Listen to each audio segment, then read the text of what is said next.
You are Batman. And welcome, everybody. Look who we have here. The legend himself, Alex Keller, Chad, Michael Collins. How are you, brother? My friend Dan Allen. Much Zelda 8-bit heart container love for Dan Allen Gaming, my friend. Good to chat again after all these years. Very good to see you, brother. Every time I see you, you've got a new mug, a new cool mug that you're showing off. I got to cut down. I got to cut back, you know? Oh, so it's a healthy obsession or an unhealthy obsession at the moment? It is. It's just hard not to let your nerd flag fly. And what better way to do it than with mugs? I like form meets function.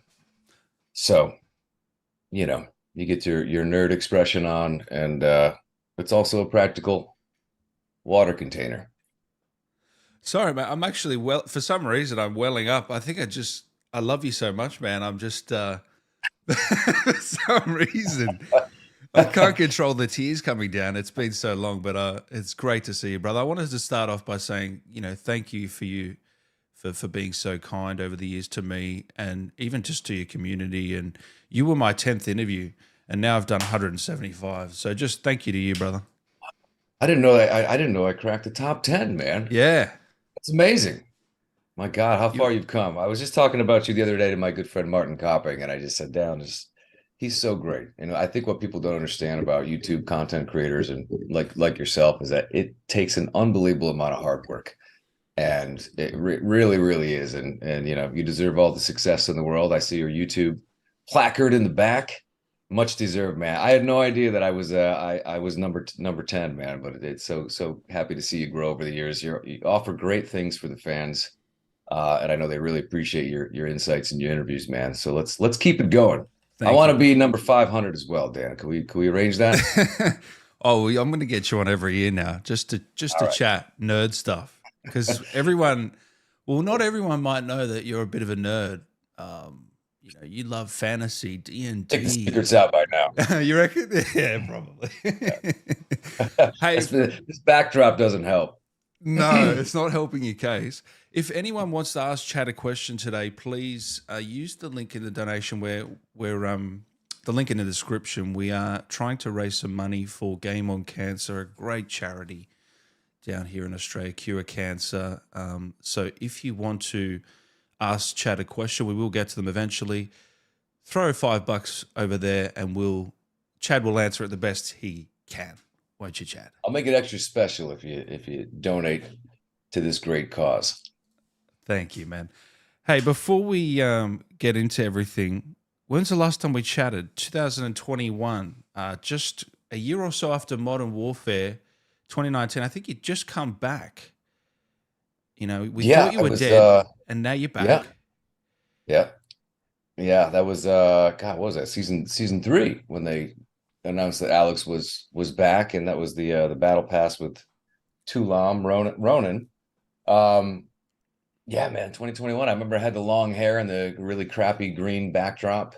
Watching those clips back in the day, I didn't know much about that's when the entire world changed, right? Everything went to Zoom and webcams and backdrops and stuff like that, and I was an amateur at that at best, so it probably didn't age well. I've mildly upgraded, but I wouldn't say it's superb. What's out of all the collectibles you got there, what is your go-to? Because besides the Alex Pop vinyl, which you showed me last time, which is sick, whoever made that is a legend. Besides that, what's the go-to? I know you're a G.I. Joe fan, but I'm seeing some cool stuff there. Braveheart at the top there. Oh yeah. Okay. So sorry. There we go. Webcam problems. We've got Thief Conan. God, I need to practice this. We've got a D&D tankard. Thief Conan from the original Arnold Conan movies. We've got William Wallace. Braveheart's my all-time favorite movie. We've got Minsk and Boo from Dungeons and Dragons. Baldur's Gate. There's a little. You've got Minsk? We got Red Sonja and Conan down below that. We got my D&D guides and manuals, and some starter kits. We've got Funko Alex. We've got Legend of Zelda: Link to the Past, my all-time favorite Super Nintendo game. And that's just one side. But what's your favorite? What's your favorite, Chad? My favorite, of my all the favorite collectibles? Number one. number one. Honestly, if this place went up in flames, what I would want to do is go to my comic book collection the most, because I've got, G.I. Joe number one. I've got all my old Punishers and all this other stuff. So, those things actually will retain values. I don't know if Funkos will retain value, although I kind of adore them all. It'd be hard. It'd be there'd be some harsh cuts, Dan. And I just hope it doesn't come to that. Of course, I'd rescue the custom Alex Funko, which I think came from Australia, by the way. Oh, wow. Australian friend of mine named Janine got that special order, and I think she shipped it up from Australia. So Shout out Janine. You're an absolute legend if you're watching this at any point. Because I'm shocked they never did it, because that game was so damn good. Yeah. And yeah, it just never came about, did it? if they don't do the merch, you just make it yourself, I guess. They don't do any merch, do they? Yeah, I haven't. Yeah, I think I've tried to not buy character something. specific anymore, really, it seems. Yeah, I feel like there was a Ghost pop vinyl though. I know. I mean, they always favor Ghost, the bastard. I think he had like 30 skins in Warzone. I mean, how many Who can blame? skins can this guy get? Such an iconic character, man. It's really so good. So have you been playing Baldur's Gate 3? Because I know you're a big D&D fan. I mean, this is like an Yeah. incredible game, man. I don't know if you've played it. It's beautiful, man. And I've kind of messed around. I've only put like 4 total hours in. Of course, hour 1 goes into character creation, as with any of those games. There's so many damn options. But I created a barbarian and kind of played through, a few hours worth just to kind of get used to the mechanics and just see what the overlap was. Because, I love to sling the dice in real life. And I was just curious to see how they kind of adjusted that for a video game open world setting. And I was a huge fan of the original Baldur's Gates and all the expansions, so I've always played those and replayed those through the retro offerings and everything. So I do plan on investing a lot of more. Maybe the holidays I'll have some downtime and be able to really crank through it. But I'm loving what I've seen so far. It's really, really, really well done. It's no surprise how successful it is. Well, Minsk is in it. I'm sure you Yeah. know. So Yeah. you've got him up there. I mean, you're going to love this game, man. If you can. Oh my gosh. I know the And that's gameplay like, might be weird for you, but if you can get yeah, past that, it's pretty you'll love it. manageable. Yeah. Yeah, I get it. And I mean, look, I'm used to working off a paper character sheet, rolling dice over here. So this kind of just streamlines the entire process. So I know that I'll dig it. And I've really loved what I've seen of it so far. And it's really cool to see a lot of friends of mine even streaming that now. And I don't blame them. The co-op thing is what I'm really interested in. So I got to find some friends to party up with, because if you play D&D, it's all about the party, the band of adventurers. Well, last time we spoke, you were doing a lot of D&D. I'm guessing there's no different to this day, right? Well, that's kind of tapered off a little bit, just because Oh, okay. we had a 2020 where Warzone D&D. There was plenty of times reading fantasy novels. There was plenty of time to kind of get all that out of your system. So it's tapered off a little bit, but I'll always be at least going on in one game. I've had to stop running games just because of the time constraint, but I certainly got my fill during that year and the following year. And you were also, last time we spoke, I think you were going through the Witcher books. Correct me if Yeah. I'm wrong. Did you end up getting all those done? Yep, finished all those.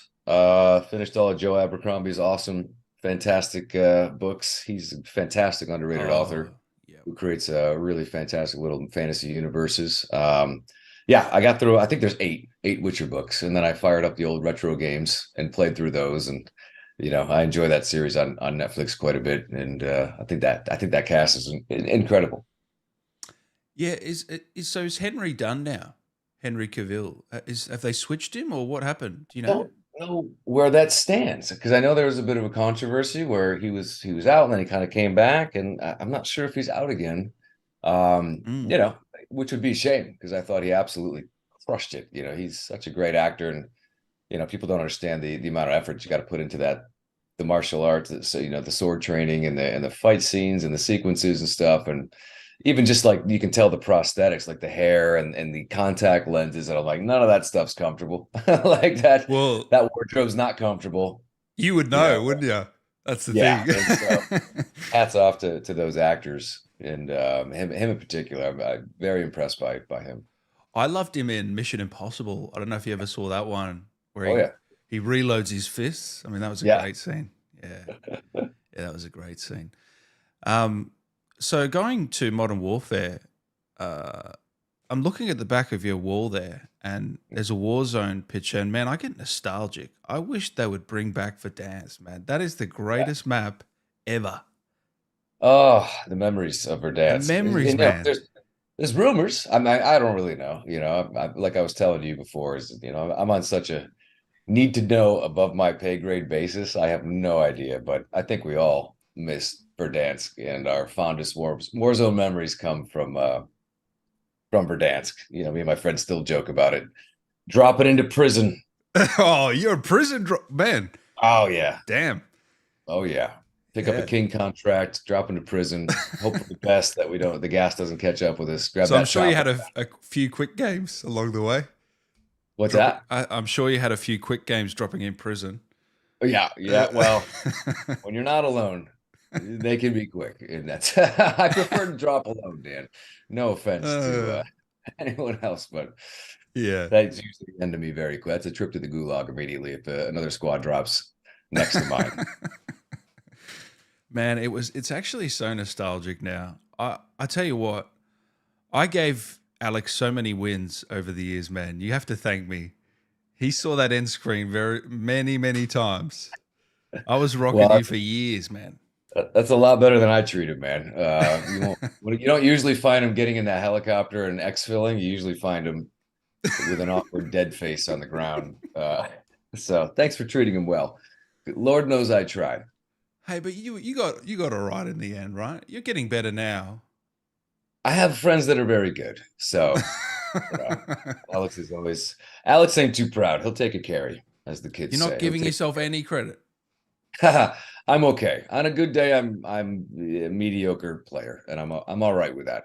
If I had the 60 hours a week to dump into it, maybe I'd be slightly above average. But you gotta do the risk reward benefit on your time.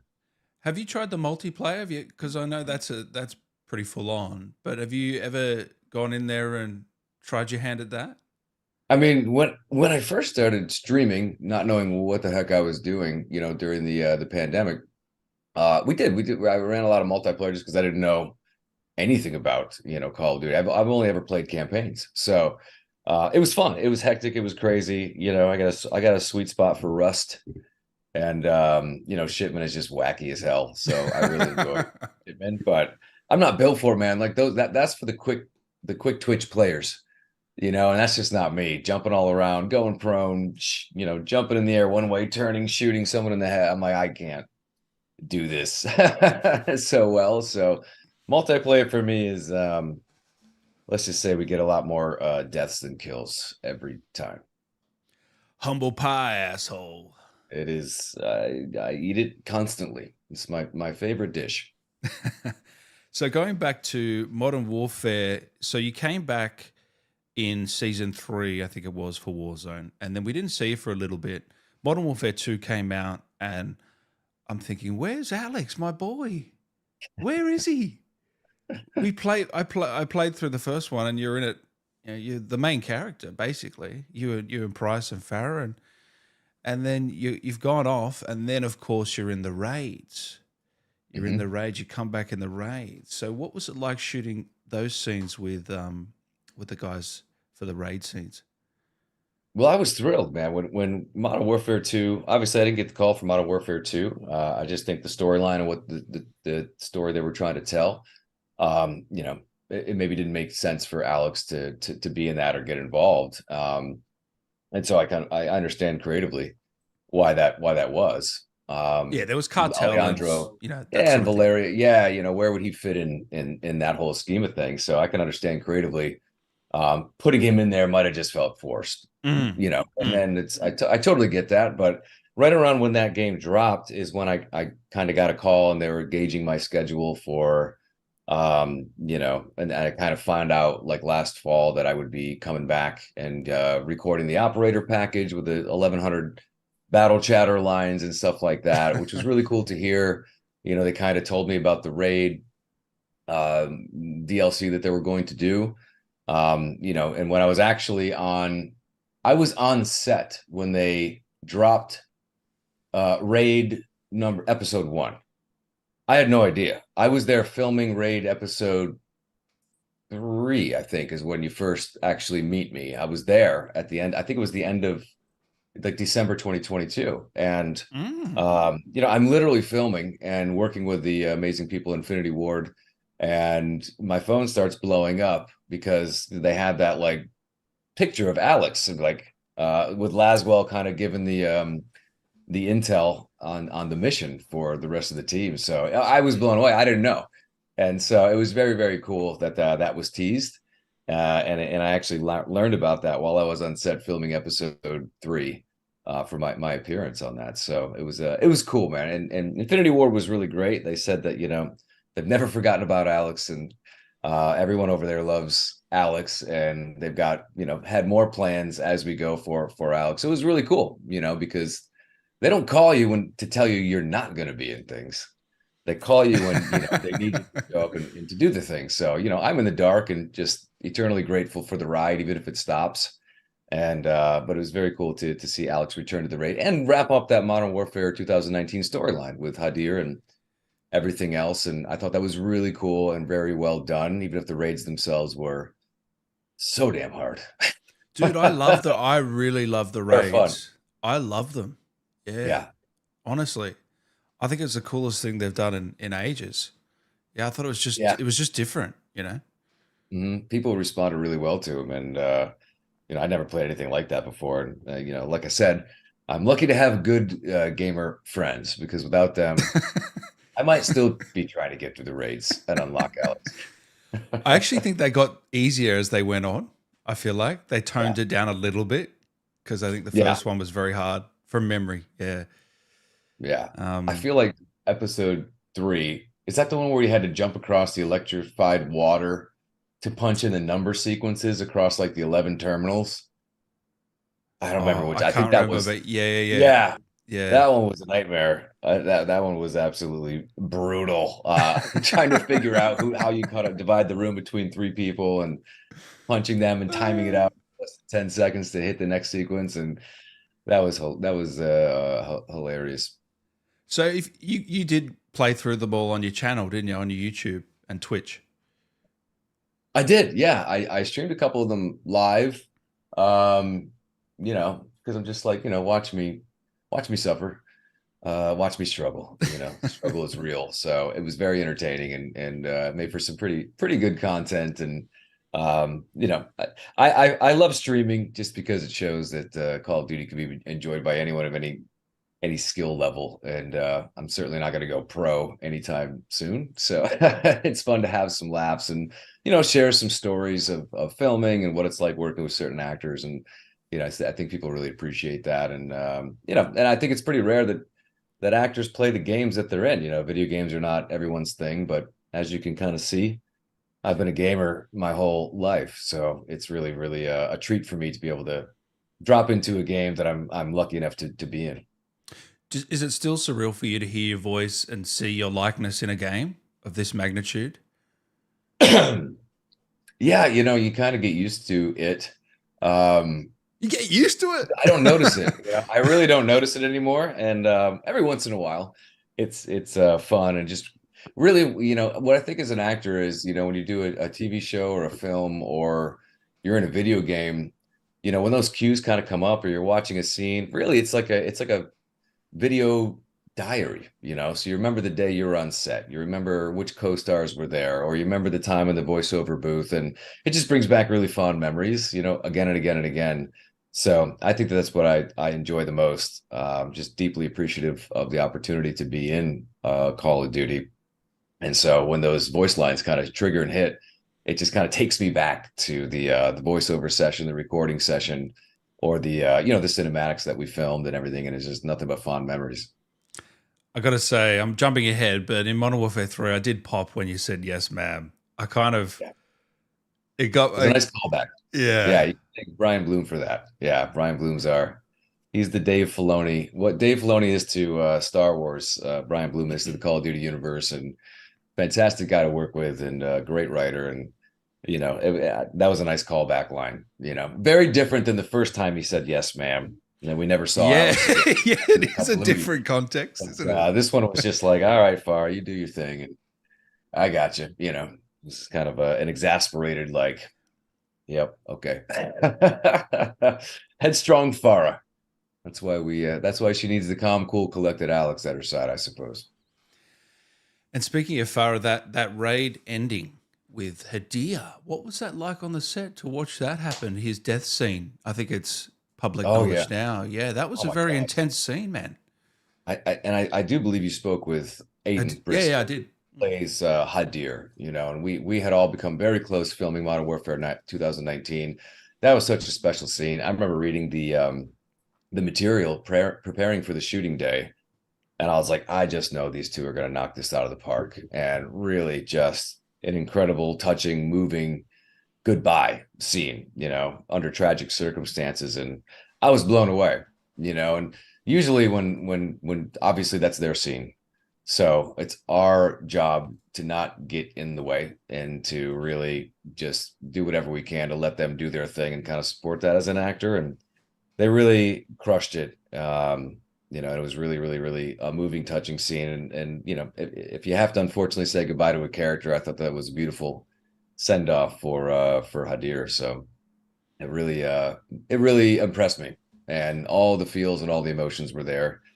No surprise, as Claudio Dumit and Aiden Bristow are top shelf actors. Yeah, we've just got it on the screen now. Yeah, I guess you're kind of in the back with. Oh, was Barry on the set for that as well? I didn't even realize. He's there sometimes he's not. I don't know how much I can say about the filming process, but we worked a lot with Justin Harris over at Infinity Ward, who often stood in for Price, and in rehearsals and other things like that, and did a great Price impression. He was awesome. Justin's been our poor man's Price for a while, and he really brings the ruckus, and very, very cool. Dude, look at the emotion in her eyes. You're watching the stream, right? There's this emotion in her eyes, and same with Aiden. Did you see that emotion on the set in their eyes? Or is that something that's real? That's real. Yeah, and they probably digitally enhanced it, I'm guessing, a little bit, but Claudia was in it. Aiden was in it, as they say. They were feeling the feels, doing the thing. So I have no doubt that the glassy-eyed is just a byproduct of their fantastic acting skills. Well, I was there. You feel it. And when that scene's over, obviously he's gone now. That's it. With Alex, there was no dead body, so there was a chance that you could come back. Not really a chance for him to come back after that. What's that like when you're wrapping up? How do you say goodbye? After that many years of working together. Yeah, and that's tough. I don't know if they can put Humpty Dumpty Hadir back together again after all his insides are mush. I'm not sure there's a surgery for that, sadly. So tragically, it probably is the last we will see of Hadir. And I remember it was a very emotional scene. Goodbye. It's just weird. It just like when we wrapped Modern Warfare 2019. It's like we don't know what the future is. We don't know if we'll be working together again. We don't know if they'll even continue with another Modern Warfare. So that's always kind of weird, is you become so close. I mean, we filmed on and off for a year and a half on Modern Warfare 2019. So when it was like the last goodbye, it is awkward. You can't really capture the moment of saying goodbye because you don't know it'll be the last time. You come very close and really, really good friends. So yeah, it was a tough one. Luckily for me, Aiden, the actor, lives in Los Angeles and not too far away from me. So we do connect. We even see each other on random walks once in a while, and we get coffee and catch up, and we stay in touch. So, goodbye in terms of saying goodbye in a black spandex suit, but never goodbye when it comes to hanging out in street clothes. Hey, I know he's working on a game, so you need to slide in there and get in there with him. I'd love to Yeah. see that. Well, he's so talented. I don't think there's anything Aiden can do. And that's what people don't understand. Like Claudia and Aiden, put on these unbelievable accents, and they had to work with a dialect coach. And of course, they're speaking another language, and they're going back and forth between, that and English. And I'm like, that is just so hard to do. And I know because Alex has a very few lines in Arabic. Mostly in the Modern Warfare 2019 campaign. And I'm like, this is tough. This is tough work, So they're rocking an accent, they're speaking in the language, they're going back to English with an accent, very impressed by those two, and they really knocked it out of the park. And there's a reason why their characters are so beloved. And you've had so many scenes with Claudia Farah over the years. How's your relationship developed professionally, off air? Because even in this game, in this new game, a lot of your scenes are with her. Yeah, she's wonderful. I really, it's such a joy to go back and work with her. She's very effervescent, and you could probably get that. And I don't think she's big on social media, but you can just kind of feel that energy radiate off. You're just a good human being. We have great chats, and she's always off around the world, filming things up in Canada, doing The Boys. So it's hard to catch people in this industry outside of when you are on set filming together. But yeah. I've always enjoyed her. I always thought she was really, really phenomenal in the character. But if you've ever met her in real life, just very sweet, very kind, very enthusiastic, and just has a really wonderful positive energy. And whereas Farah is just business, it's really that's what I mean. It's a stark contrast, isn't it? Yeah. And I actually was thinking about this, Dan. I was like, what can I give Dan that I've never really talked about before? Because I think people notice, like, across this. So people say, Captain Price says Farah. Many other people say Farah. Alex, I made like a creative decision. I remember talking about this with the Infinity Ward guys, because okay, Alex speaks a little bit of Arabic. That's their native tongue. That's what they have the accent in. So when I go in there, whereas other people might not speak Arabic, they would just kind of give the English or the American version of saying, Farrah Fawcett, kind of thing. I was like, well, let's give Alex a broken Arabic accent. And so it's kind of half and half. It's kind of the American, and it's kind of, honoring the Arabic kind of it. So for me, it's like Farah, but properly it's like Farah is the way you would probably say it with an Arabic accent. So I kind of split the difference. Whereas most of the other characters in Call of Duty call, her Farah, in that kind of traditional American, like Western English sense. I've always called her Farah, just because that honors kind of half the Arabic and half of the Westerner in me. And sometimes it stands out in scenes. I've never actually had anyone really call it out, but Alex and Farah have a different relationship, obviously. So I think it's kind of was a creative decision to kind of reference it that way for Alex uniquely, whereas almost no one else in the game calls her that or pronounces her name that way, which is more correct the way Alex does it than most people do it.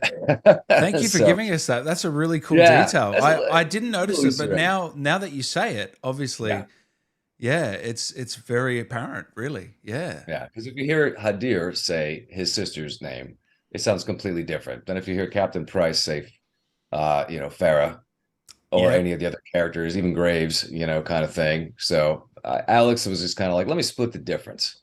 I can represent the American, the Western side of Alex, but I can also kind of honor the Arabic side of things, since that character is somewhat fluent.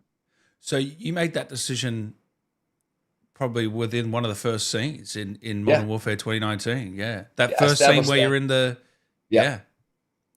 So I established that in Modern Warfare 2019, and have kind of carried it all the way through. And I'm actually surprised. I thought more people would kind of pick up on that sort of stuff. I love all the fans out there, but that they'll love to look for little nitpicky things. And I was like, oh, no one's actually really noticed this kind of stuff. So I'm like, let me. But that's also a good thing, because you don't want it to stand out in a bad way either. Exactly. Yeah. But the discrepancies and stuff like this, people will certainly bring it to your attention. I know there was a scene in season 5, the cut scene with Graves, talking about tanks. Great scene. Great scene. continents and certain countries. And I was like, all right, look, these are the lines that I'm given. And if there was an oversight or something, I'm just going to kind of pretend it didn't happen and let's carry forth. I thought that was a great scene, mate, with you and Graves, and you know, he's got a presence to him too, Warren Cole. He's great. Yeah, that was about the only time I worked with him a couple times. Obviously, we did a cut scene in Modern Warfare 3 and the aftermath of gearing up to hunt Makarov and Coney. But yeah, we did that season 5 Warzone cinematic, which is really great. To see them him bring kind of his energy, which is such a contrast to Farah's energy, and it almost felt like Alex was a little bit of the ref, not the ref, so to speak, but just he kind of was somewhere in the middle, between their two energies. So that was a really fun thing to do. And Warren's a super cool guy, and I know Graves has become a fan favorite mostly because of his talents there. Yeah, why do you think he's become a fan favorite? Do you think people like the anti-hero? Yeah. Would you call him an anti-hero a little bit? Like I mean, he's a total cowboy character, he's just he's got that Wild West energy to him where, money talks and, loyalty can be bought. And, he just kind of has that energy about him of, giving 0 Fs and, kind of having fun with it. His character reminds me of a cowboy in Westerns just because there's a bit of gallows humor. I don't think it's lost on him that at any point you can go down and your career as a mercenary is over. So I kind of like that they built that character up to be a little bit less serious, a little bit less self-righteous, because you need characters to be sober. You need characters to be self-righteous because stakes are incredibly high, And Farah, her country, her people are at stake. Captain Price is trying to take down global terrorists, so it's like there's a gravitas that has to come with that. So it is always refreshing, and those end up being really popular characters who lean into the gallows humor side of things, or like the Joker, why so serious type stuff. And I think that's why Graves really resonated, in an otherwise very sober, serious, high stakes game or war. Perfectly put. Keep the questions coming, guys. I've just put the link into this, the comment. It's in the description as well. If you want to ask Chad a question, we'll get to them very, very shortly. So Modern Warfare 3, Makarov. What a threat this man is. I'm scared, man. I'm scared for your life moving forward. I'm really scared. If you go down, man, I will shed a tear. There's nothing more dangerous than a thinking man's villain. It's like the bullies are a little bit easier to take out because they're too headstrong, right? But if you've got someone who's a bit of a chess master and a mastermind pulling puppet strings, it's like, okay, your work's cut out for you. This is a job for Batman kind of thing. So you kind of are Batman in this series, so we might be all right. My goodness, I wouldn't mind the gadgets. They would probably help me in the Warzone for sure. So did you have any scenes with him? I'm just trying to remember. You didn't, did you? No, I didn't have any scenes with him. Farah, I think mostly put me on, protect Urzikstan duty throughout the game, while they went off and did some other missions and stuff. So, that comes with the territory of being the right-hand man. You gotta take care of business at HQ on the home front. So she relies on you when she's off with other business, Yes. And I suppose that's the, what is that? The XO to the captain. That's right. What did you think? I got to ask you about the soap scene at the end there, man. I mean, I'm guessing you've seen it. I have. And hopefully people in the chat have played it by now. Or Spoilers, guys, for the ending of Modern Warfare 3. If you haven't played the campaign yet, just mute for the next few minutes and come back. Yeah, earmuffs, mute, whatever you want to do. But I did watch it, and I still have yet to play through it. But I was so curious about the cinematics because I don't have the whole script when I shoot. I just have the scenes that I need to record, and a bit of an update. They kind of tell me generally loosely what's going on, but I don't know how it ended. I don't know what they were going to do. I don't know what the aftermath was going to be. So I was eternally curious to see what my talented co-stars got up to, and so I did cheat a little bit and watch the cinematics. So unfortunately, honestly, I know people are always going to have their issues, and there's no perfect, best, right way to do it. But the swiftness and the brutality for me, I was like, it doesn't give you time to even process or think. It's visceral. You're just kind of shocked because it happens in a split second. There's no premeditated thing. There's no setup. And so I actually kind of like that, because I think the tone of Modern Warfare and why people love it so much, it is gritty realism, and it's not going to be a Bond villain having a chat while Soap is, having to listen to a monologue. It's just kind of like, it's in the heat of the moment. It's all reactive. It's fast. Like real life, if it was real life. Yeah. And for me, I think that works and kind of grounds you in that realism and that reality. So it was just brutal, swift and shocking. And they were still in the middle of the fight. So, there's not even any time to go look after him. You're still under threat and whatever else. So it's like, you see this thing happen to your comrade, but you still have to make sure that you're alive and safe and protected, and the bombs are disarmed. So it's like, I liked it. And I like that it happened right in the middle. It wasn't some kind of penultimate thing that happened like at the end. It's like, no, you still had to fight your way out of there and to kind of do the thing, while storing that in the back of your mind. And I thought it was great. I mean, obviously it's sad, and I know people are kind of crushed by it because Soap is so beloved, and you kind of had an inkling that they were going to throw something back to the original trilogy, and I know Soap met his demise in that too. So I don't know if people were surprised. Maybe they were. Maybe they're surprised about how it happened. But it always hurts to lose a great character that people are fans of. But it's also part of the universe they're building and the stories they're trying to tell. That comes with the territory, sadly. I think it's surprising, and it's not, as you said, because the original, he obviously dies. So that part you think, okay, it could happen. But it's surprising in the fact that they did a lot of development on the character in the second game, and then just so quickly, it's only a year later that he dies. But I guess that helps with the shock factor and with the and I think it had to happen to establish Makarov as this menace. Someone has to die to establish him as, otherwise, he might just be another villain, or he might feel like that. Right. So yeah. Now ramped up the stakes, and it's sad to see someone go, and because I just know Soap's been a beloved character for so long. But you're right, it gets you more invested in seeing justice done and the hunt for Makarov to continue. Well, kind of feel a little bit know what it's like when you read the script for Modern Warfare 2019. You would have seen, okay, this is it for me. So how do you think Neil's feeling when he read that and when he found out? Yeah, well, I'm sure they talked, about it, and he's probably, he's been sitting on it for a long time, and as I did, and as most actors have to do. Yeah. It's got to be tough. It's got to be hard. But I do think it also makes you appreciate, it so much more.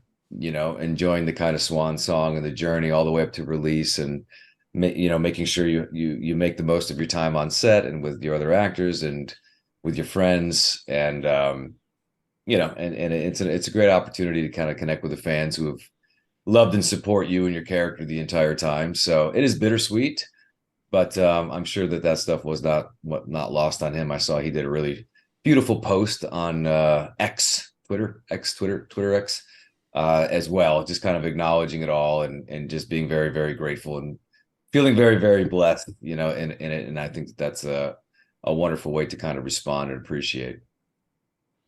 Very well said. Okay, let's have a look at some of these questions. I just don't want to make sure. Here we go. Miss Pat's fan. Thank you very much for the $25. That's going to go a long way. Very much appreciated. One Modern Warfare 2 mission occurs in Amsterdam, and they filmed there. How many places have you traveled to for Call of Duty, Alex? Chad. I've traveled to one place, the Infinity Ward motion capture stage, which doubles for every location around the world. Thanks to wonderful digital artists and developers that they have over there. Actually, that's not true. I did go to, after Modern Warfare 2019 release, and then they created Warzone. Obviously, they started with Warzone Season 1, Season 2. And as that was out there, they had called me up and said, Alex is alive. This is what happened to him. This is how he's going to be represented here on out. So they actually called me up to go to Utah. I think it was that March of 2020. March of 20. I'm all screwed up. 2020? March 2020, I believe. They called me up, or February, sorry. It was freezing up there, to do a promo shoot. So I went up there with Tu Lam, who the real life hero who plays the Ronin. He's the Ronin operator. He's a legend. We did 2 days of shoots, wearing kind of the costumes and rocking the guns, and pictures, promos, stuff for calling cards, and unlockables in the game, and obviously the promo art and everything else too. And so we went up there and did a shoot for 2 days. So outside of that trip to Utah, almost everything has been done in the Infinity Ward motion capture studio, and they just kind of add in the beautiful global scenery in the background and later. Let me change the question then. So how many countries have you traveled to for the Sniper series? I know you've been to Malta, South Africa.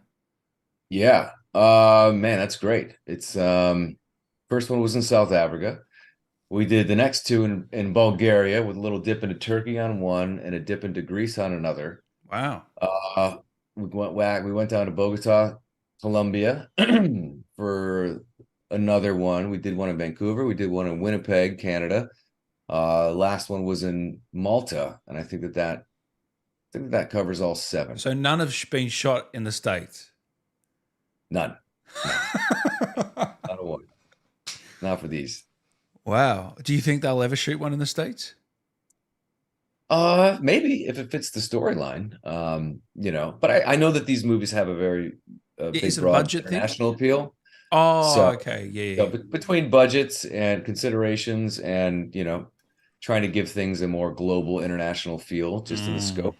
I think that's maybe a calculated decision on their end, but half passport will travel. I had to update my passport. I'm like, are they going to keep my old one? I've got so many passport stamp memories of the wonderful places I've been able to travel. I would have hated to lose it, but they punched a big hole in it and sent it back to me, thankfully, for my scrapbook. Oh, have you got a scrapbook? No, not really. I like to imagine I'm a little old lady who crafts once in a while, but I don't have a scrapbook. It's buried in my drawer somewhere. Anonymous, $15. Thank you very much. No question. Just wanted to say you did a fantastic job as Alex, and thank you so much for being so kind to your fans. It's very sweet. Thank you for the donation. Everyone is donating, by the way. Thanks very much. I know this is a cause close to Dan, and your generosity is never lost on us. But thank you so much. I really, I think like the worst feedback I've seen so far is that they were mad you couldn't play as Alex in the campaign, and I think that's just a testament to how people have responded to Alex as a character, and I'm very grateful for that. And we don't get to do what we do without the fans, the gamers, the people who put their butts in the seats, boot up the Xbox, etc. And so it's not lost on me, the appreciation. And so I do try to flow it back, because, as actors, if nobody watches or plays, we're out of a job. So really, it's a blessing. Are you the first person we play with in the 2019 game? Yeah, I think that's the open mission where I zip down the out of the helicopter. Copy Watcher will handle it, and then we go into there and we kind of firebomb that base. And at then nighttime. Yeah, and then we get railroaded by Hadir in disguise with the gas masks, and that kind of sets off the whole events of the campaign. So yeah, I believe it is the first. You're the first playable character in the reboot Modern Warfare games. Yeah, that's pretty cool. That's pretty cool. Pretty fun. Lady Macbeth, love and miss you, Chad. We need to play again soon. Can I get a yes, ma'am? Thank you for the 20, ma'am. Lady Macbeth. For Lady Macbeth, yes, ma'am, all day. Wonderful. She's been supporting my streaming since the beginning. Back when I was trying to play Rust maps with an LMG, not knowing what the heck I was doing. So thank you. Hey, at least you don't have to reload. Well, that was my theory. I was like, let me try to get in a high perch and just rain death. Sometimes it worked. Shout out to Lady Macbeth. She sounds like she's a killer on Warzone. Yes, we came up with her moniker together. We played a bunch of Warzone together. And I think she was trying to figure out a new username. And so I kind of came up with, a play on Lady Macbeth because her name is Beth. Lady Macdeath, because she's good. She's good at the game, Dan. It's always nice to have her on my side. How did you land the role of Alex? $15 from Anonymous. Thank you. Anonymous, thank you very much. Yeah, I did it the hard way, man. I went in there and auditioned. I remember I auditioned with the director of Modern Warfare 2019 was Taylor Kurosaki, and Brian Bloom was there. As a writer and producer. I don't know all his titles. I know he wears many hats over there. So they gave me like 3 scenes, and we got on the motion capture stage. Put some guns in the hand, did some movement. Video game auditions are very different because they're very dynamic. They want you to move around because of the mocap element, motion capture element. So they'll put the fake gun in your hand. They will have you move here, there, sit up, stand, walk around tables. They want to see the movement and the kind of the life that you're going to bring to the character in that way. So we played out a whole scene like it was a stage play. It was really great. I read with Brian.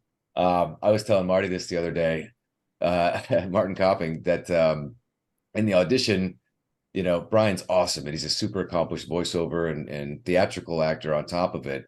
And I remember he asked me, he was like, "Hey, is it cool if we really lean into the physicality of this scene?" And I said, absolutely. That'll help everyone kind of get in it, stay in it, sort of thing. And that scene where I meet Farah for the first time, where I'm kind of shoved in, they put my ass down in a chair, and then it's like, oh, Commander Kareem, and then we play our scene. That was one of the scenes I auditioned with, a version of that, obviously. And I just remember Brian kind of had me around the neck. He's shoving me forward like one of Farah's guards would. Like, who is this? Oh, was he a bit stiff? Fidel kind of thing. Yeah. And then he set me down on a chair. I thought he was going to break the chair. It was a wooden chair. And I was like, oh, this thing's going to give. But it held up. It held up. And we played the rest of the scene that way. So it was just a fantastic experience meeting Brian for the first time. He nearly killed you. We auditioned the hard way. 20-minute audition. We shot the breeze afterwards about sniper movies and some other stuff. And I didn't hear anything for 6 to 8 weeks. So I just figured out another one out there in the void, onward and upward. And then we got the call for the game. We didn't even know what it was. So it just turned out. You had an inkling it was COD though, right? I started to put 2 and 2 together. I wasn't so familiar with the developers and this and that, who made what games. And like I said, I had played the Modern Warfare games, the original trilogy, so many years ago, but I was always a campaign guy. So I wasn't current with any of the other games. But well before we actually sat down as a group with Taylor and Brian and the folks at Infinity Ward and my co-stars, I did have to go down to Activision to do like 4 hours worth of like 3D facial scans and like phonetic type things for the voice to kind of get me digitally in their system. And and the parking spaces said Activision on the curb, and I was like, okay. All right, military game, Activision. I'm like, okay, I got a good idea that this is a Call of Duty game. What it is, I don't know. And we didn't find out till our first day of shooting what it was going to be. Damn. That wasn't that long ago, though, either. What was that, 2018, 19? Yeah. I think, 17 and 18 is when I first started. Yeah. Tail end 17, filmed all throughout 18 and kind of wrapped things up early in 19. I think that's the timeline, roughly. VG. Chad, what was your favorite part in any of the Modern Warfare games? Hello, and I miss your streams. Well, he still streams. He hasn't left. Yeah, he's still going. I'm still going.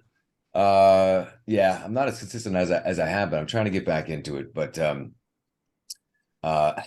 favorite part in what was it for? Why don't you give us your favorite from the last, the last game or so? What was your favorite part of it?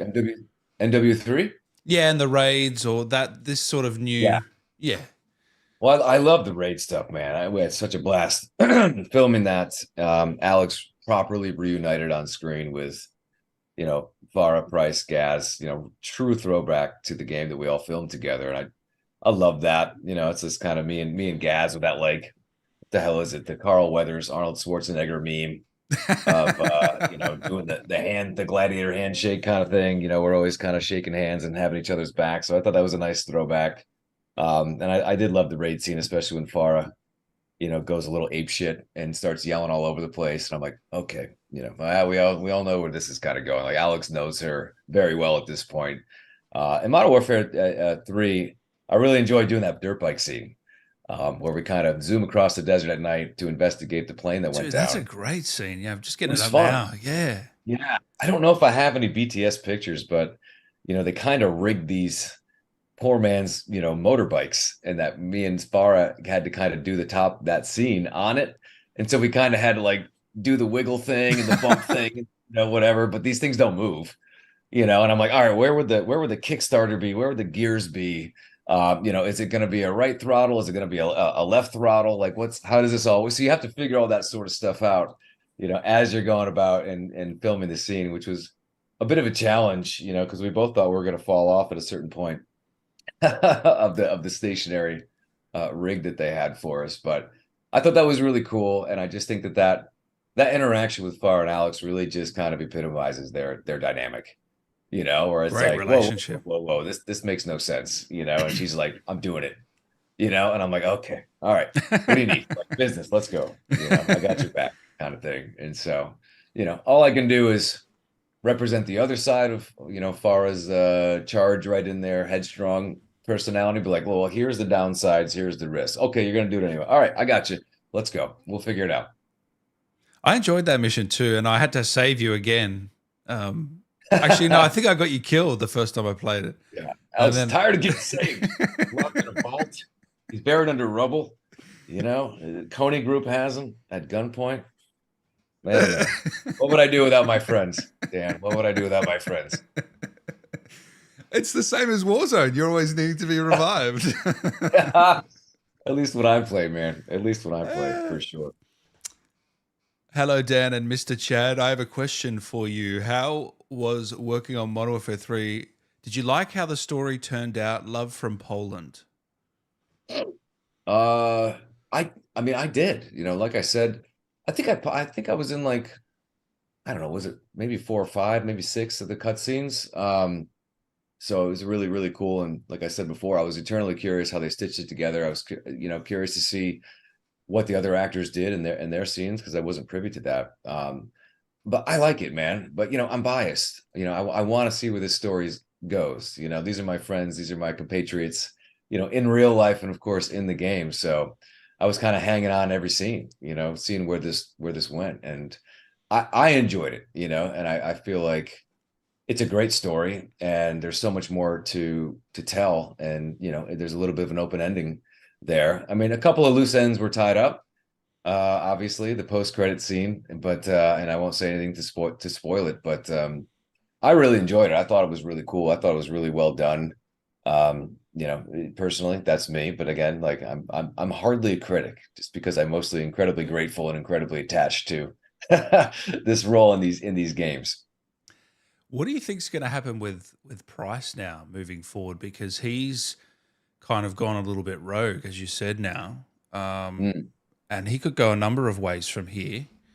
I'm very curious to see how they handle him, because I know in the original Modern Warfare 3, it kind of feels like they're going down that route a little bit as well, just kind of, so I'm just very...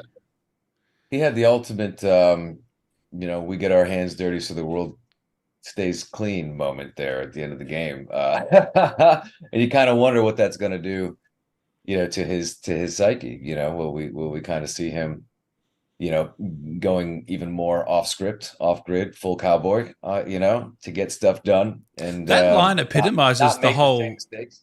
That line epitomizes the whole series, doesn't it? Yeah, that's such a great line.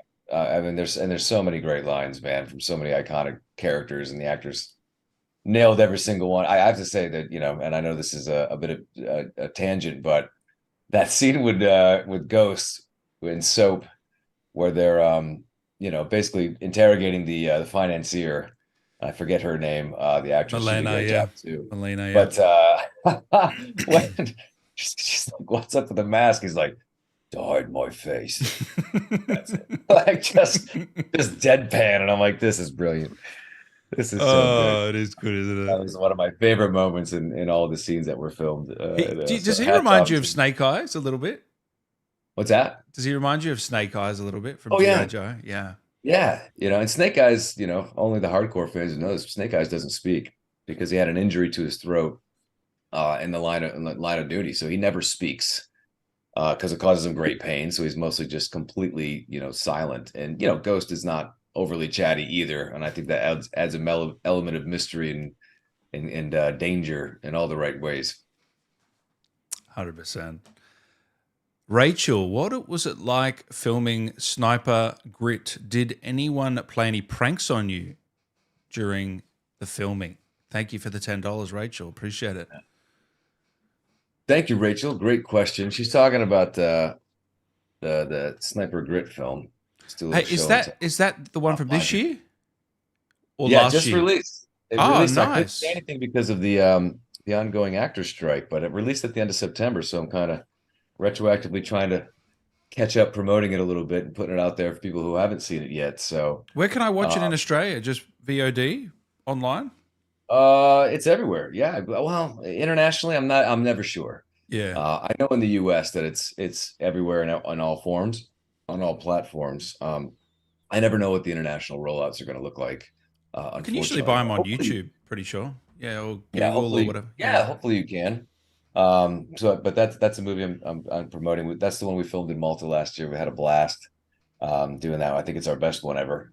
I now I'm not recalling the question. My favorite scene, or did they play pranks on me? Why do you say it's your best one? Is it because of the? Did I hear that there's a bit more comedy in this one than the others? Yes. Yeah. Yeah, and we started to lean more into that buddy cop type of dynamic, with our team. And this one is really it's got a lot of laughs, and but we also have a lot of hardcore heavy action as you would expect from a sniper movie. So it's more entertainment. It's pure popcorn. Like, we kind of set that tone in the last one we did last year, and so this one has really kind of upped the ante on all fronts. Everybody has their really great moments, with high stakes kind of comedy. Everybody from Dennis Oh, that's Haysbert, good. Ryan Robbins, who plays Agent Zero, and myself too. We get a few yucks in there. So really enjoyable film, and the feedback's been great so far. But check it out. Check it out today. As far as any pranks that happened to me on set, I don't think so. I'm usually pretty wary, so people don't like to do that. I sniff them out. How long does No, it take to shoot one of those films? I think we were in Malta for about five weeks. So about 25 shoot days roughly, I think is where we landed on that one. And that's the Yeah. usual time frame. The usual what time? Yeah, roughly anywhere from 20 to 25 days, depending on the script, locations, and stuff like that. So, but Malta was a beautiful place to film. It's very cool, very historic, and we had a good time. When are they going to film one in Australia, Chad? I'd love it. I've never been. I've never been I know, that's crazy. there for a set visit. Yeah, I don't know, man. Like I said, above my pay grade. Just happy when they give me the call again. It's cheaper down here for you guys, way cheaper with the dollar, and also the talent is incredible for the Yeah. money. You Oh should yeah. you should sneak them. Go. Yeah, it probably doesn't make Yeah. sense for the All right. story, I'll, but I'll pass it up later and be like, shut up and stay in your lane before we let you go. Dan told me to say it. Yeah, exactly. What was the differences between recording for 2019 versus Modern Warfare 3 for shooting from Metal Myers? Thank you for your Metal donation. Myers, great question. The one thing that because as actors, what we're predominantly doing is the cutscenes, the cinematic cutscenes. That's the bulk of our work on these games. Because as you're doing a first-person shooter mission, you're not seeing our face. We don't have to do all that movement. That's kind of all in their system. When you're actually playing through the things like the campaign. So the cinematic cutscenes is where we bring our acting chops. So we have to get it in the, you've seen pictures, the black spandex suit with all the, the things so that they can kind of get our likeness into their technology, into their system. And MW19, it took an extra like 30 minutes to get ready because they would have to put the dots on your like certain points of articulation in your face. But when I showed up to start doing things earlier this year for the raid and stuff, and then of course the scenes for Modern Warfare 3, they had figured out a new technology where they didn't have to do that process. We kind of handled it remotely, and months earlier, that was all kind of rendered and uploaded into their system. And when we were actually on set, we didn't have to go through the marker dot process, which is a bit of a pain in the ass because those things are hard to get off. You have to scrub your face with alcohol. Oh, really? Both games you had the face cam that comes off the helmet? Yep. In both games, yeah. That's still there. All that technology was still there, but the big difference in shooting for us was that apparently the technology has advanced so much, at least theirs, that we didn't have to do all the dot work on the face to kind of capture our micro expressions. So other than that, everything else was the same. I was fortunate to work with Infinity Ward again. I was very comfortable with the people there and their studios, obviously. Sledgehammer, this was their game as well, and I know it was a bit of a collaboration. So I got to meet some lovely folks over there who were there on set, and take notes, take directions from them in terms of like how the scenes unfolded and everything else too. And they were in a lot of the voiceover sessions as well. So it was really cool. I got to meet a bunch of other people from the other studio as well. So other than that, most of it remained very familiar and the same as when I did MW19. Miss Pat's fan again, 25. Very generous. Thank you very much. Favorite memory from filming Grit? All right. Miss Pat's fan, thanks so much. I will not make fun of the Patriots since you're so generous. We've played together and she's always on stream. Very generous there as well. But I know she's a big New England Patriots fan for the American football fans out of there, but they're having a tough season, so I like to give her a little bit of grief. So good for so long. Who do you go for? Yeah. Chad, who do you go I'm for? a Las Vegas Raiders guy, so I'm not allowed to say anything. They're themselves. Yeah. The question was favorite scene in Sniper Grit? Favorite memory filming. Favorite memory. Yeah. Oh man. Oh my gosh. Favorite memory in Sniper Grit. I don't know. I really feel like some of the scenes we got to film in some of the epic locations, and that country is known for the locations. I mean, Gladiator, Game of Thrones. They just got done doing Napoleon there. Ridley Scott, which I look forward to seeing. I want to see that. Yeah. Yeah. So that's an amazing place to shoot film. So many amazing productions have rolled through there through the years. So I think a highlight for me was visiting a place called Mdina, which is a massive walled city that used to be the capital. And it was like created like 1400. I did a YouTube video taking a bunch of pictures as we got a tour around this place, like literally a completely enclosed city on the highest point in the island, which is not very high, but really, really incredible place where people still live, the royalty of Malta and the Knights of Malta and stuff like that. So unbelievable church, cathedral. So that was really, really mind-blowing to kind of take in that history there as well. But that sounds amazing. Yeah, really cool experience. I want to go. You've convinced me. Go right now. Favorite least favorite pop vinyl in the back from Xavier. Least favorite. You gonna make me? You can't do that to him. Oh my god. Oh man. I don't know. I'm looking over here because I have a couple over here as well. I mean, if I didn't like them, I wouldn't have them, I suppose. Exactly. No, you don't have to answer. It's all good. I suppose the Conan is redundant, so we can get rid of Stealthy Thief Conan, but we'll keep the OG Conan and Red Sonja. How's that? Well, you are the weakest link. Big Mike. Chad is not only an absolute spectacle playing Alex, but an absolute legend as a person. I do 3D art for the COD content creators, and Chad gave me so much confidence in the very beginning. I made it into a career. I wouldn't be where I am without him, man. Wow. That's cool. Big Mike W, man. What a kind comment. My gosh, fantastic. I don't know if you're aware, but maybe like he does absolutely incredible art and rendering. And I've been flattered of the Alex artwork that he's done. And my gosh, you guys what's his should link up socials? together and get some great YouTube original art together. That would be awesome to see you guys collaborating. But What's his he's socials? very I got to kind and follow nice. him. Is he on Insta? Oh yeah, Big Mike W. Oh yeah. Oh yeah, Insta X, whatever. His stuff is absolutely incredible. And I just reposted recently. He did Alex the Sidewinder skin on the Rust map, which I just thought was super cool. You know, the old Sidewinder Oh Deathstalker wow, bundle skin that he had on original Warzone. So, Big Mike, shout out to you, man. dude, this I have no guy is artistic talented. abilities. I have no Mike, artistic abilities, so I appreciate all the artists out there, and I'm always constantly blown away and flattered. dude, Mike, this is a sick page. Yeah, follow him, Mike W MW on Yeah, Instagram. Love it. Thank you for the donation and thank you for the kind comment for Chad. appreciate it. Lab was really happy to see you back in Modern Warfare 3. Hope to see you in the next seasons and Modern Warfare 4. Thank you very much, Lab. Appreciate Thank that. you. I hope the same. I really it's one, my Call of Duty's just been one of the best acting experiences of my entire career, and as an actor on top of that, to be able to return to something like I'm fortunate to do with the sniper movies, like I'm fortunate to do with Call of Duty so far.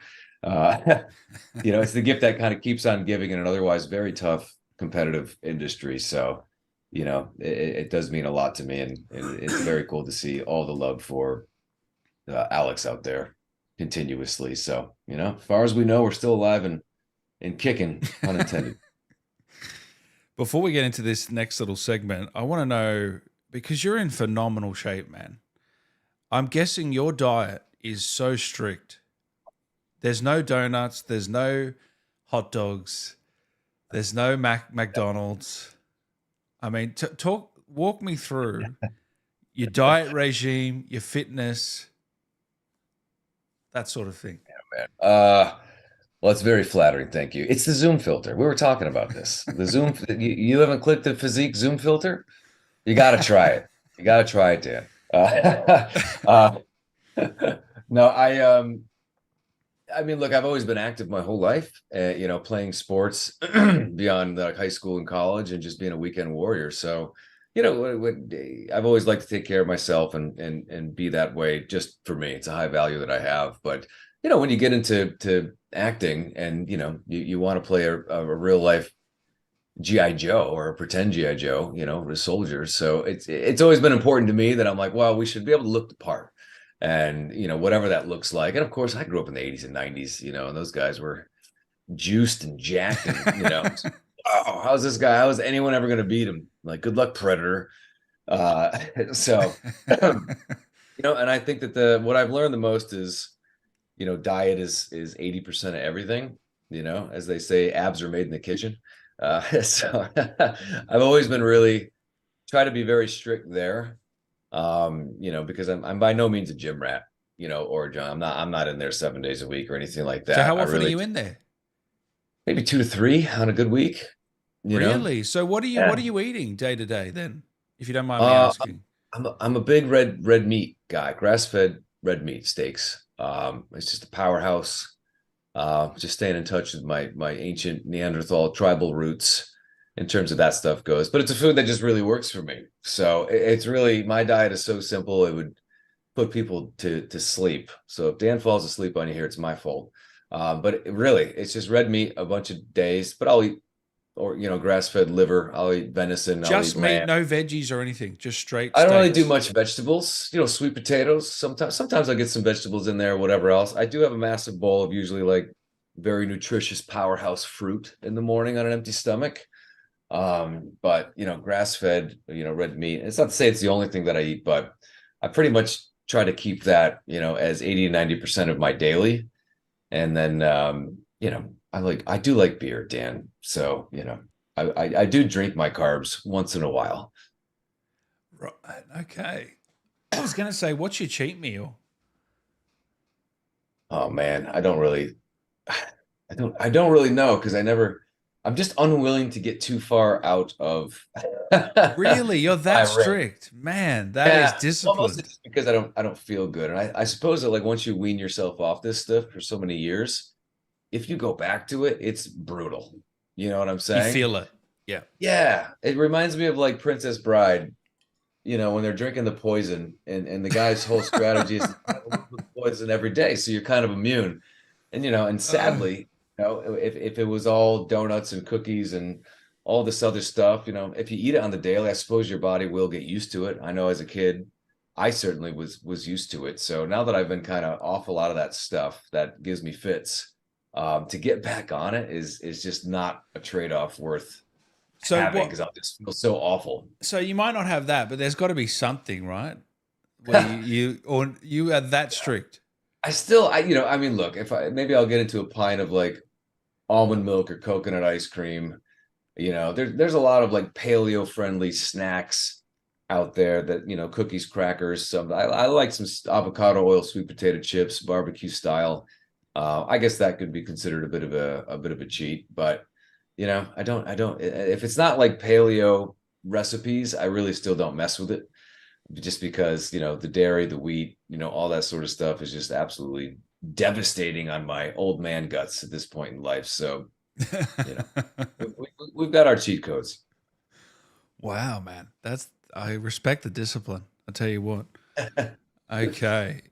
Chad, can you see the screen? I'm going to put up some Yeah. images and I want you to just give us a quick, just explain the image if you can for us eventually. Oh, we're doubled up here. Let me remove that so we can just see you and me. Can you see that, Chad? Can you see that image? I'm on a bit of a delay on the YouTube stream. Can you click live on the stream? Live. Oh yeah, look at that. Live. Oh, that's wonderful. Oh Yeah. man. You see Damn, that where the hell image? did you do that? You're in the Instagram archives on this one, man. Now, I was visiting family in okay, here's the Uh, story now. I was visiting family back in upstate New York for Christmas. And I think yeah. one of my nephews had one of these Batman, ski mask type deals. And I'm like, I can't resist. I can't resist Oh, okay. practicing my Batman voice. I don't think they're going to cast me, Dan, unfortunately. I think they will. Yeah, I did have my manager and agent send this picture over, and I was like, look, if Affleck drops the ball, clearly I'm a shoe in, right? Didn't hear back. Didn't hear back. So it's a bit of a stitch up. Next one. All Next one. that. Oh my God, Rock Barnes. Really fun mockumentary I did earlier in my career. Right. That one, I don't even know if it's safe to comment on Really? that. So much has changed in the culture, let's just say. Oh, That okay. that was a Right. back. They put me in some wardrobe that and some guy liner for the first time. I'd never worn a mesh shirt, hand to God, before that through mesh shirt and or white jeans or a faux hawk of that extremity. And then I do believe they got some guy liner on there as well. So I don't know. Wardrobe did a great job. I mean, look at the wardrobe Dude, you're the only stylist. one And that can she's got actually questions. you're the Yeah. only one that can actually pull that off. No one else can pull that off, mate. I'm Funny. telling you. Oh my gosh. Oh, that's Memory brilliant. That is fantastic. lane. All right, next one. Oh yeah. Yeah? Someone venomized me. I can't remember who that was, but they basically took a photo of me and gave me the symbiote. How do you say it? Symbiote, yeah. Yeah, Secret Wars. That's when Spider-Man came back with the parasite. I still have those. I have Secret Wars 1 through 10 Marvel comic books. That's where the black costume came from. You'd probably love the new Spider-Man game, Chad. I haven't played it. I have a lot of friends that are in it. I mean, there we go. Black costume was always my favorite. That was the prime of my Marvel collecting, late 80s to early 90s. Have you got Venom comics? What's that? Venom? Venom comics or Symbiote comics? I might from back in the day. I've really fallen off the map. I really go back and buy vintage, like old ones, #1 issues, things that spoke to me when I was a kid or previous. Everything else I kind of read digitally just because I just don't have the space, sadly, for it, But I do kind of collect for value a little bit here and there. Yeah. Well, speaking of that, boy. the Uncanny X-Men comic Hey-o. here. There it is. That Hey, is where a did I pick- great I might comic, have- isn't it? Yeah, I might have got that. It's Arcade, B villain in the X-Men universe. Murder World. You know what I used to do, Dan, is I used to go to San Diego Comic-Con. I used to wait all the way till I wouldn't buy a damn thing. And then I wait till Sunday because all these massive comic book vendors would have a fire sale on the inventory because they didn't want to truck it all the way back to Colorado so smart. or Yeah. whatever. So that's where I've loaded up on so many of my #1 issues. And at a bit of a discount. But I remember picking that one up. I think it was like National Comics Day or something. So I went to a local shop and added to my Uncanny X-Men collection that day. So are these collections still going, or you've weaned off the collecting a little bit, as you said? I think maybe collector is a generous comment. When it occurs to me, like I did a convention appearance in Albuquerque this past summer. It was really great, Duke City Comic Con, and I was talking with a vendor, and I was like, "Look, what do you got here? I'd like to get something that would, hopefully increase with value." So I came across the first appearance of Rogue from the X-Men. Yeah. And it was all graded in the plastic poly, acid proof, air proof sort of thing. And I was like, well, this is kind of cool because I've always loved the Rogue character and the X-Men characters, and it has value, and maybe over time it'll appreciate. So it's kind of like investing in a little bit of art. So every once in a while I'll pull the trigger on stuff like this and just kind of stuff it into the comic book boxes I got buried in my closet. But not a hardcore collector, but love it, for man. sure. Every once in a while, we add to it. No, that's it. You're a bit like me. That's kind of how I operate a little bit. I collect mostly Batman comics. Yeah, can't blame you. So many great ones, man. I actually have a hard copy, like I don't know if it's an anniversary edition, but it's my all-time favorite Batman series, Hush. Oh, I've got it. Yeah, I've got it. Jim Lee. Yep. Who's my all-time favorite comic book artist. And Hush is one of the greatest, kind of mini stories I think ever told of Batman. 100%. And I love that. And I have a hardcover kind of graphic novel edition, sitting right back behind me. My favorite is the Dark Knight Returns. I don't know if you've seen it. Yeah. That's probably my favorite. But Hush is top 5 for sure. Yeah. It's very good. This photo here, Chad. That was in Vancouver environs. That was Sniper Assassin Zen, I believe. Who's this dummy supposed to be? We had some dummies. Not a good conversationalist, as you can imagine. Am I doing a better job than him? Yeah, you're doing great. You're doing great. He sets a low bar, Dan. It was cold that day. It rained so hard, it snowed. It was so cold, and that guy needs a hat.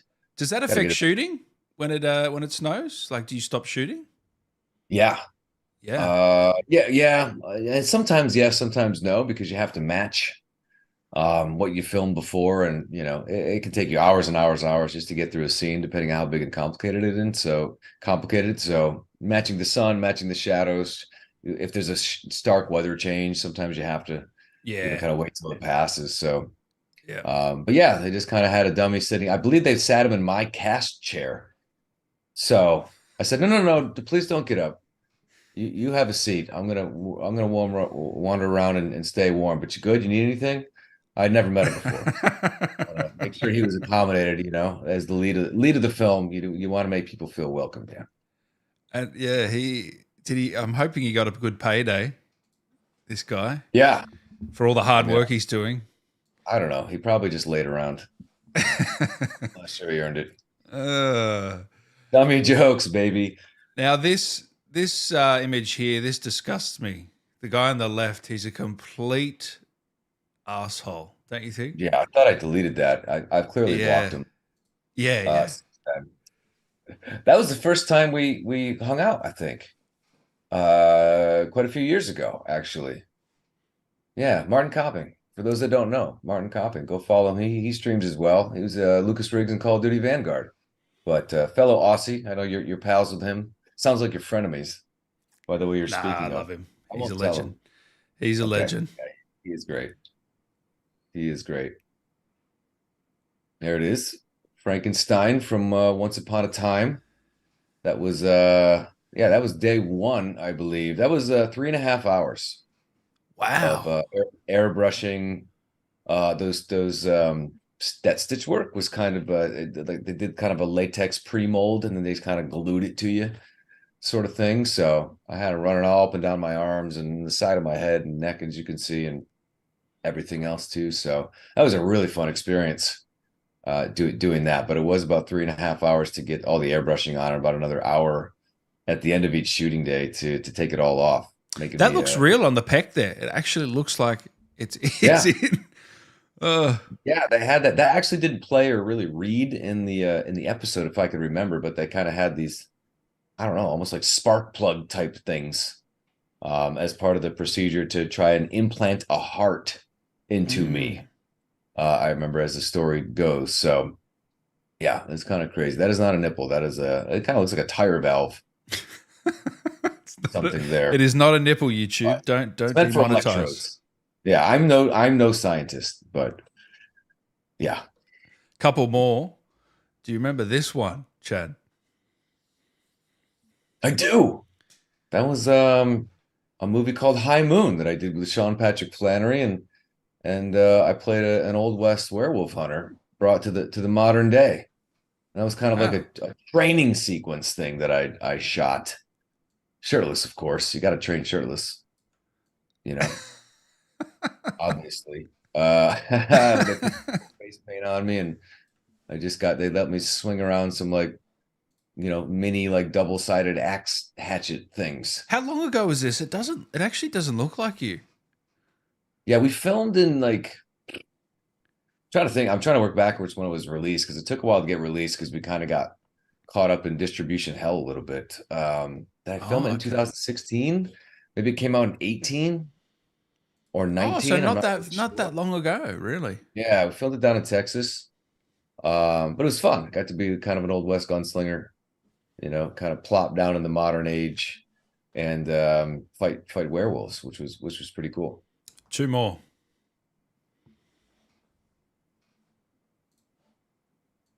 Ah, yes. What was the name of this? Damn giraffe had a name. Hamdi? I can't remember. They named it. We were on that's Sniper Reloaded. That was the first sniper that I did, 2010, I believe. We're outside of Johannesburg, South Africa, on a reserve, and that's Claudio Fay, my director. Just had lunch with him this week. Super great guy, awesome director. But yeah, we were on a reserve, man. So they had little wildebeest. They had monkeys. They had warthogs would come running through the set. My Wow. God, what else was there? We were literally on a wildlife preserve, and this giraffe just got curious about our filming adventure right there, and just kind of came over and super friendly. I heard Wow. later, many years later, that giraffe actually got struck by lightning and died. What? Damn. I know, right? Can you believe that? But That's it crazy. also it knocked over our lights on one of our scenes. It just kind of smashed it with its head and knocked a whole lighting rig over, which was Oh kind my of fun. gosh. We gave him a pass. We gave him a Yeah, pass. wow. What's it like Yeah. shooting in South Africa? That was wild, literally wild. Yeah. Elephants, and we had all sorts of animals in that movie, and always on the lookout for snakes because we were what is it called, the bush belt? I think that's the proper Yeah. term for the flora and fauna out there. But it was really cool. It was super hot, but a Yeah, I was beautiful going to say, yeah, very hot. country and just unbelievable wildlife. And last one. Ah, it is. That was season 5, Warzone. That was the cinematic that we had filmed, and or I guess Warzone 2. I think they dropped the 2.0. But It yeah, was at the time called 2.0. yeah, Yeah. it was at the time. But yeah, that was the scene. Just after the scene, we shot Claudia Dumit, who plays Farah, and Warren Cole, who plays Graves. And so we filmed that scene. And I don't know if Claudia's ever taken a serious picture. She's such a goof. And apparently Warren is too. That was one of the first times meeting him and working with him. So that was really Yeah, I cool. don't see many photos of Something him like about that. Kate. So you've done well to get him like that. Yeah, something about and listen, I have all respect for my fellow actors because I know we live in a social media world and the internet's forever. So I did email Warren. I was like, hey man, it's kind of the only one that I have that's going to be serviceable for a post. And I think the fans will really dig it. You're too nice, man. You are so nice. It's courtesy, Oh. actor courtesy, you know, after you get the approval from the studio, just to make sure you're not showing anything proprietary in the background. But Warren was totally cool. He's a super chill guy. He's like, oh yeah, that's totally fine, man. And I was like, yeah, I think they'll all love it. And it kind of reflects the personalities of you know, and I think that's what I love about my Modern Warfare cast is they're just absolutely amazing people with great senses of humor. But then it's, you know, the second it's action, it's business, and it's leaning into the soldier characters and the gravity and the stakes of things. And you know, I really love those actors, and I love them as people. And you know, the gravity that they bring to the characters is should be really appreciated, because there's just an on and off switch with all of us where we will clown and goof, and as soon as it's time for action, like, you know, it is business time, and it's a testament to their talents. As we start to wrap up here, man, and thank you so much for your time today. We really appreciate it. How do you keep so positive? And I know you do a lot of, you know, self-help, and you're constantly, you know, helping yourself and learning and developing. Talk to us a bit about that and how you keep positive and your mindset. Yeah, well, I think mindset's everything, man, and it's something that I've always worked on a lot for the last, you know, 10, 15 years. You know, you reach points in life where you're like, well, not so satisfied with this could be better. And it's like, all right, you know, what can we learn? What can we learn about ourselves? And you know, it's always been something I've been fascinated with. I consume about 2 hours of YouTube, everything from psychologists to Stoic philosophy. You know, I'm always looking to improve. I'm always looking to develop a mindset. And I think it's doubly important in this industry, you know, as well. It's it's 99% no's. And I've seen that absolutely ruin people's confidence, self-esteem, if you don't have a strong mindset and you don't have kind of healthy attachment and letting go of outcomes. And I just think those are great skills that no matter who you are, no matter where you are in life, no matter what you do or call a career, you know, having a strong mindset is always going to be a skill set that no one can take away from you. It'll serve you in every area of your life. So I appreciate you saying that. You know, for me, it's all about the gratitude. It's all about the appreciation. I mean, my gosh, I play pretend for a living, man. It's not lost on me, you know, and I get to play video games that I'm in. So could it, you know, if you ever hear me whinge and moan and whatever else, it's like, just block me immediately. It's never going to happen, just because, you know, I don't go through life with a sense of entitlement, even though I think that that's probably easy to do once you get in the public sphere. And I think that's just a part of growing up on the maybe wrong side of poor and just kind of earning everything that you have, and just you naturally are grateful and appreciative for it. And that kind of energy invites more. So I try to put it out there as much as possible, and to be an uplifter, you know, and it's nice to see the positive impact it has on people. You know, it's all about the love, Dan. And I know you got it too. Thank you. No, it is. It's all about the love. And, you know, we don't take it too seriously either. Don't take ourselves too seriously. Got to stay humble and just have fun in life. Indeed, man. Humble pie, asshole. Alex is a Stoic philosopher himself. So people just don't know it. Big Mike here. He sent another 25, so I have to read this out. Absolute legend. My man. Thank you for all the kind words, gentlemen. I appreciate what you both do, especially this charity stream. Last question. Have you ever had a Czech beer, Alex? Czech beer? As in CZECH? Yeah. I love a good Czech Pilsner. Absolutely, man. There's a brand that I was really into for a while that I can't remember the name of it now, but the Czech Pilsners are some of the best out there. They'll never top a Belgian ale for me, Excuse me. Belgian ales are my jam. It's always the Belgian ales are my favorite. But they are Czech they're Republic. intense. Maybe you meant Czech Republic. Is that what you're Czech saying? Republic. Yeah. Yeah, Yeah. yeah. Yeah. For the country, that part of the world. Yeah. Yeah, Yeah. Yeah. yeah. They make a great pilsner. Yeah, I have had some for sure. No, I haven't had one. I might have to try Yeah, it. I don't know where I'd get one in Australia, but I'm sure there's somewhere. got to go to those big fancy distributors. They have more selection than you can handle, and your face just melts. Is there a quote or anything you want to leave us with, Chad, that a philosophy or a positive affirmation that you'd like to share today? Hold on, I've got something. Yeah? Got something here. I knew you would. Where is it? What is this? Oh, this is a good one. Uh, hopefully this reads. Most folks are as happy as they make up their minds to be. Yeah. That is so true. Abraham Got a bunch Lincoln. like this. Yeah. Was it Lincoln? Probably Lincoln.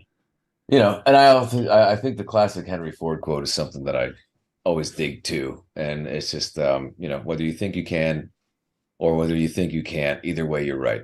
You know, and I just think that that's Love that. a testament to mindset and you know, and to being present. You know, the past is done. You don't know what's going to happen in the future. All you have is the present moment, and that's kind of the principle that I always, you know, live my life by. So you know, I don't know. There's much more. I love quotes like that, and I love reading Stoic philosophy, and as you say, personal growth and development books. I'm starting to read Subtle Art of Not Giving an F because I came across Yeah. his YouTube channel, and I thought he has such a punk rock version of personal growth and development that is really fun and refreshing. And do you have a bit of that attitude now as well? Punk rock? No, like not giving a I fuck. wish I was that cool. The art of not giving a fuck.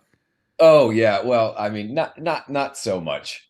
I mean, in so many words, you can still you know exercise the zero F's to give, but you can do it in a very graceful, diplomatic way. You know what I'm saying? So it doesn't need to be a hardcore punch in the face, I No, suppose. exactly. Yeah, I agree. And I love his Yeah. main philosophy is just that, like, look, I'm not saying give zero F's about anything or anyone at any time. Just be clear on what you actually give F's about, 100%. because that's not going to leave room for the other things that are not important kind of stuff. And so, you know, a lot of if people sit down and do the why work, you know, why do I want that thing? Why do I want to become this thing? If they're very clear for themselves, and I know this was useful for me as an actor in my journey, is and Tony Robbins talks about this. So many of the great teachers talks about this. Develop really strong, good feeling reasons why you want something. You know, I want $1 million. Why? Well, because my neighbor has them. Well, that's not really a good reason personal to you. You're probably not going to stay on the path. But if you can feel, you know, have those strong personal whys for yourself, you know, and it helped me a lot as an actor because you know you'd be facing a lot of rejection. So much is out of your control. And it applies to every other thing in life too. It's the one thing that's going to help you kind of persevere when you have those kind of really deep rooted whys in life. And if you take the time to do that, you'll certainly stay on the path, and you'll certainly keep moving forward. Yeah, and it's also about being honest with yourself, isn't it? And who you really are. Yeah, awareness and choice. Those are the two things. If you have awareness, you can make the best choices, and all life is all about choices. And I find the pandemic really showed a lot of us who we really are. I don't know if you feel like that. Yeah. Yeah. Yeah. It showed me that I am born to be a half elven paladin. So if you know any recruitment offices, I play a lot of D&D. An obscene amount of hours of D&D, man. Do you still play Warcraft? WoW? Because I know you've played WoW for years. I used to. I Not have anymore? all my original boxes of the first 4 games and expansions like sitting on my shelf here. I Yeah. loved Warcraft for a good 12 years, and I'd come back and revisit. I did come back and do some of the classic they just relaunched, just to walk down that memory lane. But I did love the Warcraft for a long time. Mate, it's been a pleasure to have you on today. I hope you've enjoyed yourself. I know everyone here has. And thank you so much, man, again, for being so kind, generous with your time. And I appreciate everything you do. Oh, Dan, it was so nice to hear from you, man. I'm glad we got this going. I know we've been talking for weeks about this and staying in touch over the years. So everybody in the chat, thank you for your generosity. I really appreciate it. You had great questions. I appreciate y'all coming out today. Make sure to watch and follow and subscribe to Dan. He's got absolutely amazing videos, and he talks to much cooler actors than me on the reg. So, you know, go look him up and go check him out and show all those other actors some love as well when you get a chance. So I hope to do it again soon, man, whether it's for Modern Warfare 4 or Raid 2.0 Season 7. I don't know. I don't know, but I'll let you know. Hey, even if you die off, you're coming back, all right? I'm forcing you. Yeah. Zombies mode, baby. I'm into it. Thank you, man. Is there anything you wanted to say to the fans quickly? Nothing. Just appreciate your continued support of me personally, of the Call of Duty games that we love to make for you. And you know, if you got a hankering, check out Sniper Grit. It's another franchise that I'm very proud of, and I think you'll find it really entertaining and fun. So, you know, those are all my plugs. And now I got to go eat red meat, Dan. Say goodbye, guys. Thank you for tuning in. We really appreciate it and love you all. Take care. See you soon. Bye-bye. The greatest interviewer of all time, Dan Allen Gaming. If there's one podcast you want to hear this year,